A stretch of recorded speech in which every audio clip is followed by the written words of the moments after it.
नमस्कार दोस्तों, एक बार फिर से स्वागत है एक नई वीडियो में। अगर आपने एनबीसीसी इंडिया लिमिटेड का शेयर खरीद रखा है, तो शायद ही आपने कभी सोचा होगा, यार ये शेयर है या सरकारी प्रोजेक्ट्स।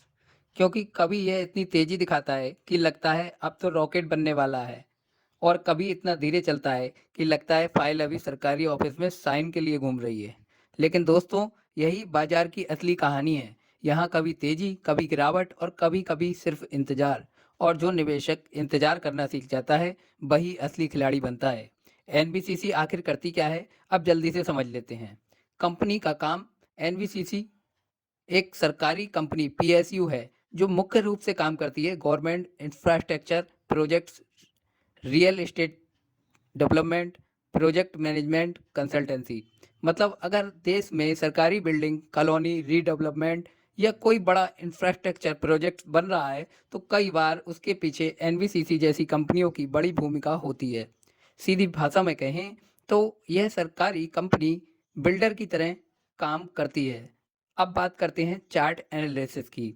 तो दोस्तों, शेयर बाजार में सिर्फ कंपनी देखना ही काफ़ी नहीं होता, चार्ट को समझना भी बहुत ज़रूरी होता है, क्योंकि चार्ट हमें बताता है कि बाजार के बड़े खिलाड़ी क्या कर रहे हैं।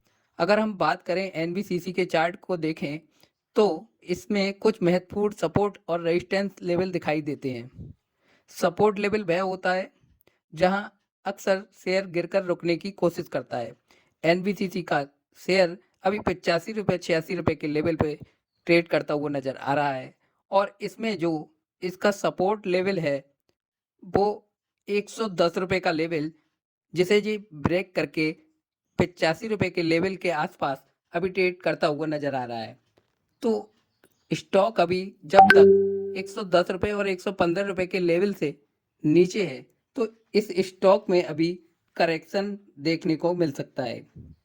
और जब तक ये 110 रुपये और 115 रुपये के लेवल को ब्रेक नहीं करता, तब तक इसमें अभी और हल्की फुल्की करेक्शन देखने को मिल सकती है। वहीं बात करें अगर इसके रेजिस्टेंस की, क्योंकि अभी देखा जाए तो अभी इसका रेजिस्टेंस, जो इसका सपोर्ट लेवल मैंने बताया आपको 110 और 115 रुपये, फर्स्ट रेजिस्टेंस इसका 110 रुपये और 115 रुपये ही देखने को मिल रहा है। क्योंकि यहाँ जाकर शेयर को सेलिंग प्रेशर मिलता है, और उसके बाद स्टॉक डाउन साइड में अभी कंसोलिडेट करते हुए देखने को मिल रहा है। जब ये स्टॉक 110 और 115 रुपये का लेवल जब क्रॉस कर देगा, तो 135 और 140 रुपये का इसमें एक अच्छा, और और जब ये स्टॉक 110 और 115 रुपये का लेवल क्रॉस करके अपने रेजिस्टेंस 135 रुपये और 140 रुपये के लेवल को स्ट्रॉन्ग वॉल्यूम के साथ ब्रेक करता है, तो यहाँ से एक नई तेजी की शुरुआत भी हो सकती है। और तब बाजार में फिर से शुरू हो सकता है खरीद लो वाला माहौल। गिरावट से डरना नहीं चाहिए। अब एक बहुत ज़रूरी बात, अगर आपने शेयर खरीदा है तो गिरावट भी बहुत ज़रूरी देखी होगी, क्योंकि शेयर बाजार में सीधी लाइन में ऊपर जाने वाला कोई स्टॉक नहीं होता। यह बिल्कुल ऐसा है जैसे आप पहाड़ चढ़ रहे हों, कभी रास्ता आसान और कभी थोड़ा कठिन, लेकिन जो चलते रहते हैं वही ऊपर तक पहुंचते हैं। सफल मंत्र यही है। अगर आप शेयर बाजार में सफल होना चाहते हैं, तो तीन चीज़ें बहुत ज़रूरी हैं: धैर्य, सही जानकारी और लंबी सोच।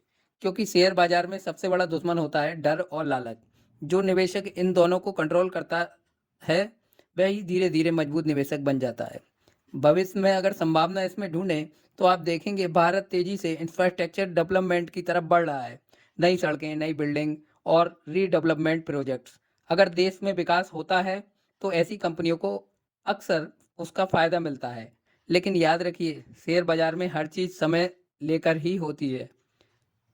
तो दोस्तों, अगर आपके पास भी एनबीसीसी का शेयर है, तो कमेंट में ज़रूर बताइए, प्रॉफिट में हो, लॉस में हो, या बस लंबे समय का निवेश बोलकर खुद को समझा रहे हो। अगर वीडियो अच्छा लगा हो तो लाइक करें, और अगर आप चाहते हैं ऐसे ही मज़ेदार और ज्ञान से भरी स्टॉक मार्केट की जानकारी, तो डू ट्रेडिंग चैनल को सब्सक्राइब करना बिल्कुल ना भूलें, क्योंकि यहाँ हम शेयर बाज़ार को और भी ज़्यादा आसान बनाते हैं। धन्यवाद।